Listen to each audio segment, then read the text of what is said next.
name is Jonathan Benton. As you can see, I'm back here to continue sharing the reading reward with you guys today. As you can see, it's been kind of a nice day around here. I don't know how it's been where y'all are, but it's been pretty nice around here. But no matter what the weather does, it's not going to stop us from reading the Word. No, no, no, no. We're going to continue on with doing that. We're going to continue on where we left off in Genesis. Genesis 33. I'll give you guys. This is now we're going to see where last time we talked where Jacob wrestled with an angel of the Lord because he was afraid about he got news that his brother Esau was coming with an army to meet him from the land of Edom, and he got word and he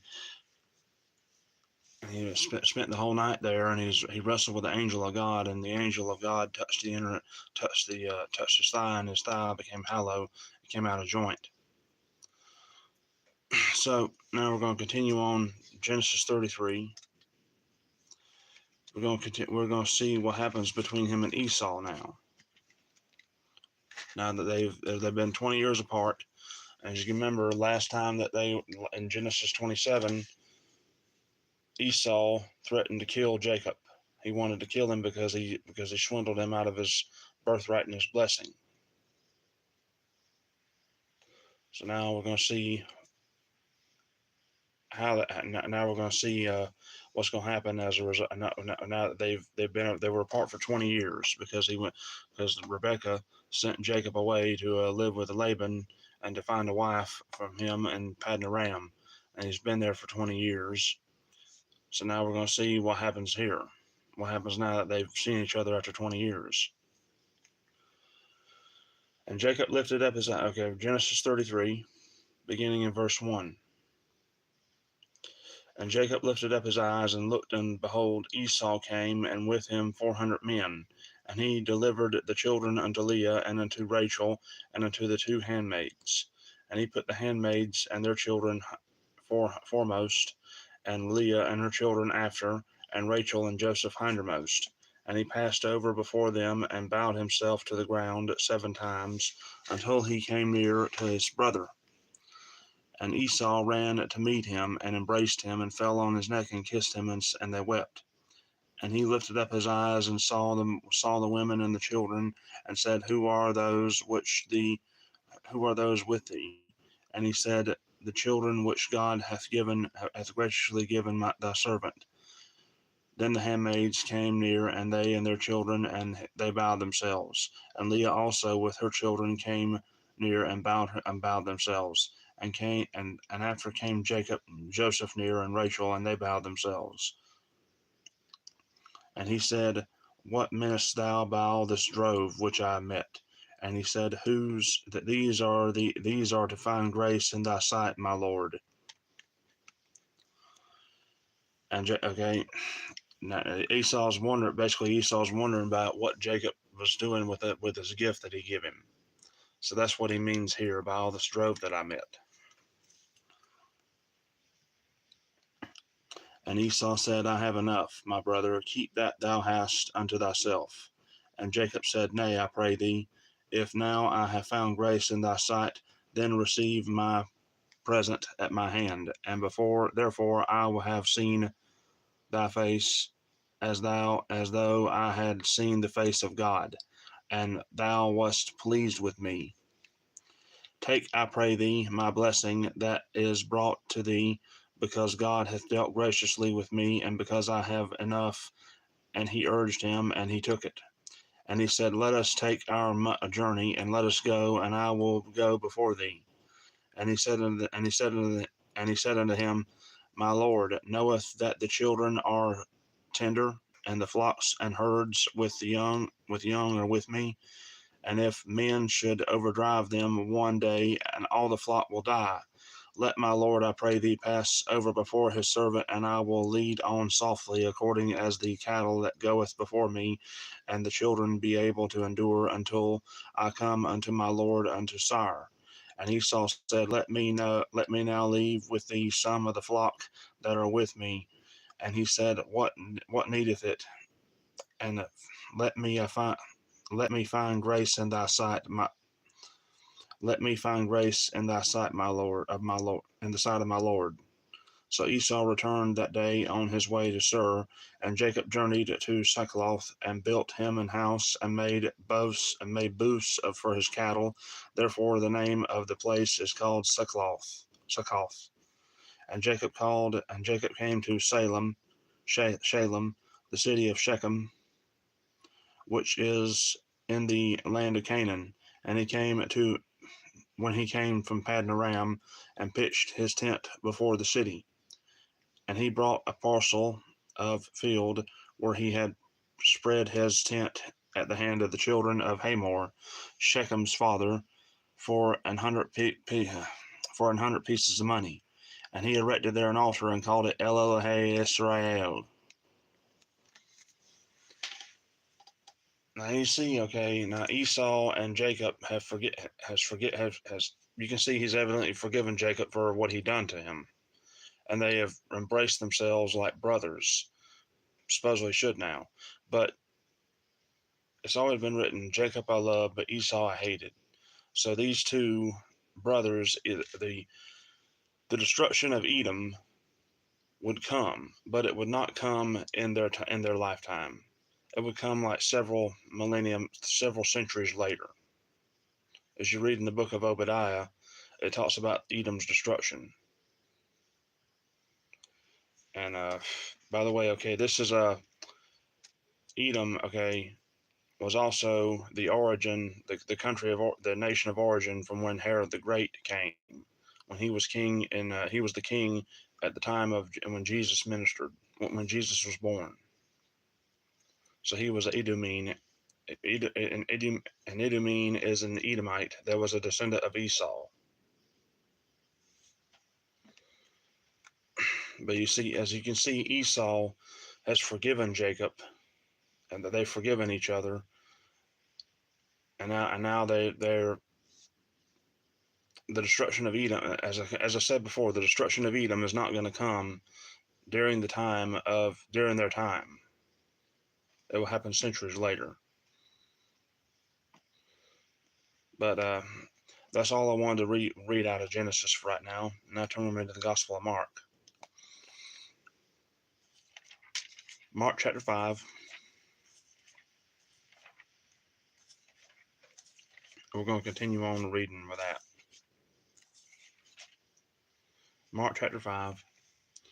I'll give you guys just a minute to get there. I'm currently there myself.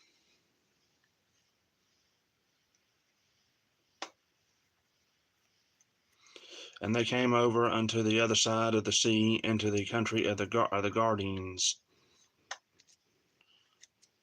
the man of Gadara, or Legion is.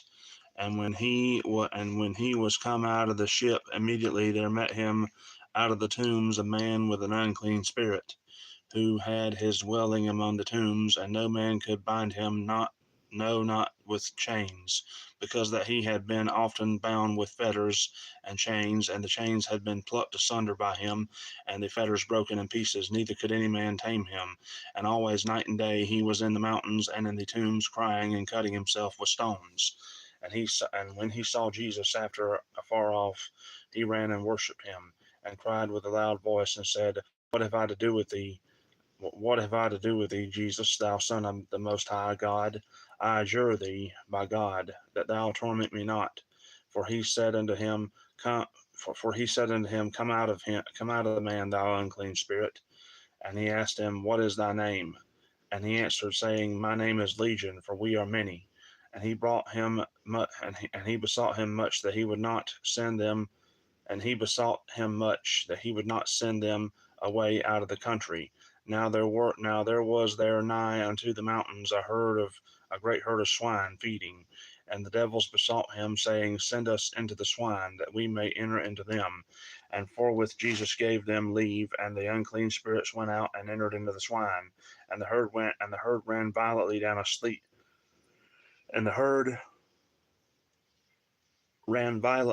a steep place into the sea. They were about 2,000 and were choked in the sea. And they that fed the swine fled and told it in the country, and told it in the city and in the country. And they went out to see what it was that was done. And they came to Jesus and see him that and see him that was possessed with the devil and had the legion, sitting and clothed in his right mind, and they were afraid. And they that saw it told him how it befell to him that was possessed with the devil, and also concerning the swine. And they began to pray him to depart out of their coast. And when he was come into the ship, he that had been possessed with the devil prayed him that he might be with him. Howbeit Jesus suffered him not, but saith unto him, Go home to thy friends, and tell them how great things the Lord hath done for thee, and hath had compassion on thee. And he departed and began to publish in Diplacus how great things Jesus had done for him, and all men did marvel. Now you see here, okay, one thing I want to, this really, okay, shows how really inferior Satan and demonic spirits are to humans. Okay, it took a legion of demons was inside one man. And a legion is about like 7,000. So it took like 7,000 demons to fit inside one man. It took like 7,000 of them to get him that way. It does just show you how really inferior evil spirits, demons, and Satan is to mankind. It took that many to do that to that man. I mean, come on. I mean, that if you got to have like several thousand demons to do that just to one man, it's you're really in trouble.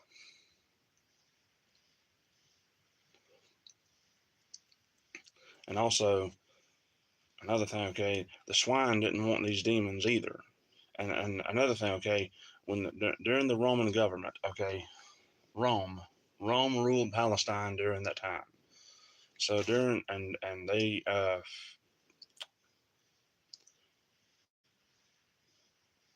they worshiped their emperor as a god, as a deity, mostly. But the Jews were still allowed to practice their religion, but other than every other part of the Roman Empire worshiped Caesar as a deity. And this is why, okay, and to Jewish people, swine, they were unclean animals. So it just goes to show you like how Satan and Satan really likes to keep a herd of swine around.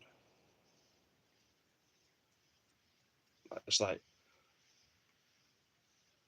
a refuge. I should say that.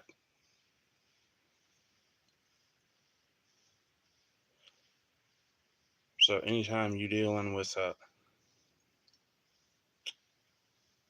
anything with witchcraft, anything with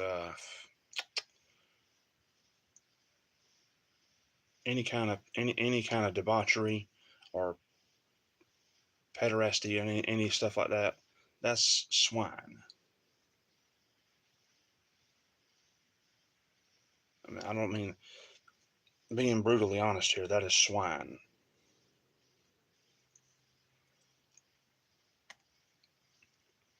But back to where we were. I think verse 21. And when Jesus was passed over again by ship unto the other side, much people gathered unto him, and he was nigh unto the sea. And behold, there cometh one of the rulers of the synagogue, Jairus by name. And when he saw him, he fell at his feet, and besought him greatly, saying, My little daughter lieth at the point of death. I pray thee, come and lay thy hands on her, that she may be healed, and she shall live. And Jesus went with him, and much people followed him and thronged him. I see it goes to show you how popular Jesus was. They were thronging him. People were thronging him. He was really a famous and popular person. That's another thing that organized religion really bashes on: fame and popularity. Jesus was being thronged. He was a famous and he was like a celebrity. He was famous. He had to be, otherwise they wouldn't be thronging him.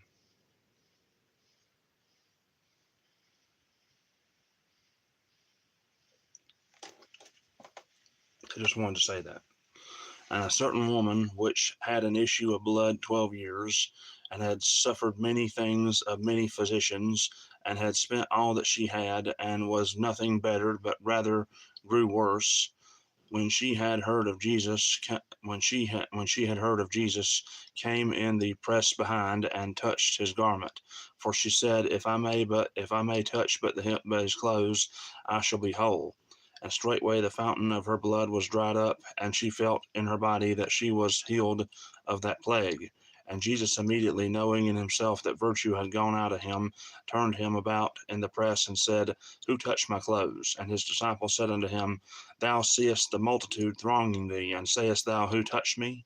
And he looked round about to see her that had done this thing. But the woman, fearing and trembling, knowing what was done in her, came and fell down before him, and touched him all the and told him all the truth. And he said unto her, daughter, thy faith hath made thee whole. Go in peace, and be whole of thy plague. And this is another thing, okay? She could have been, there was, as I said, okay, organized religion. They had really strict rules about people, especially such as lepers and stuff, and people like her. She could have been put to death for being out in public like she was. And she came behind him in the crowd, and touched but the hem of his garment. She had faith for that healing. Everybody else was just being an emotional mess around him. That they were wanting healing, but they were just, there was no faith. She had faith. That's why he felt virtue go out of him, and just to have faith that she could just touch the hem of his garment. That's all she had to do. Wow. I mean, that's miraculous. I mean, it is. Verse 35. And while he yet spake, there came from the ruler of the synagogue's house certain which said, thy daughter is dead. Why troublest thou the master any further? As soon as Jesus heard the word that was spoken, he saith unto the ruler of the synagogue, be not afraid, only believe. Now this is another thing. Okay, Jairus was a ruler. And I'll say, nobody was born again. Nobody was born again until after Jesus died on the cross. So for Jairus, a man not born again, to have the faith and the patience enough to know that Jesus could heal his daughter, that's also really something. Nobody was born again until after Jesus had died on the cross and was risen.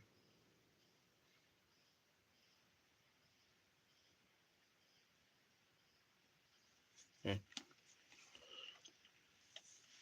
I wanted to make mention of that. Okay, verse 37. Okay, and he suffered no man to follow him save Peter and James and John, the brothers of the brother of James. And he cometh to the house of the ruler of the synagogue, and seeth the tumult, and them that wept and wailed greatly. And when he was come in, he saith unto them, why make ye this ado, and weep? The damsel is not dead, but sleepeth. And they laughed him to scorn. But when he had put them all out, he taketh the father and the mother of the damsel, and with them and them that were with him, and entereth in where the damsel was lying. I was also say, okay, during that time, okay, mourners, for mourning, people would hire professional flutist, professional criers is another, that they, women that were skilled at wailing. That's what this was. These were professional criers here. The people that Jesus put out of the house.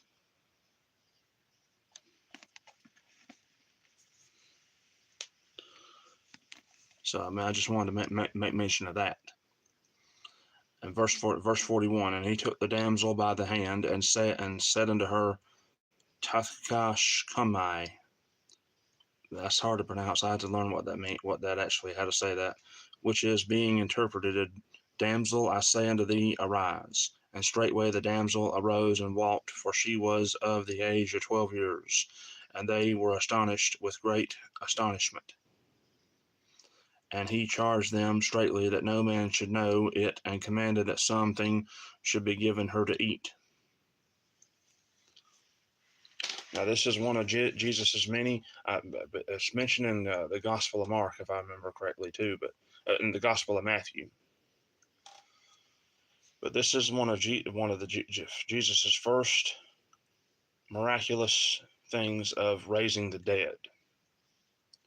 Jairus's daughter. There's three accounts of Jesus dealing with the rising of the dead. Jairus's daughter, mentioned here, and mentioned in the Gospel of Mark, and I think is also mentioned in the Gospel of Luke.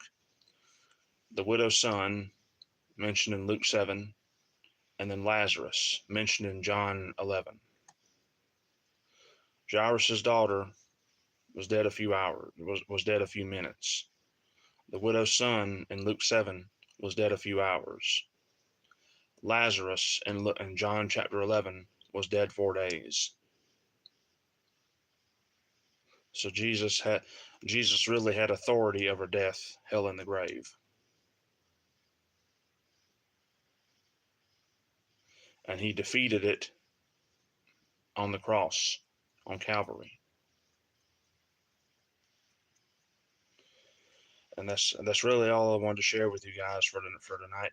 I hope you guys have enjoyed watching this video, and I hope this video has been very educational for you guys. Hope you guys do have a nice day and have a nice week, and I hope to continue to see you back here again tomorrow night for when we get to continue our reading of the day. And as always, I do suggest that you read this book each and every single day. It is very much a life-changing experience. It changed my life, and I know that will change yours as well. Thank you all, and I hope you all have a blessed day.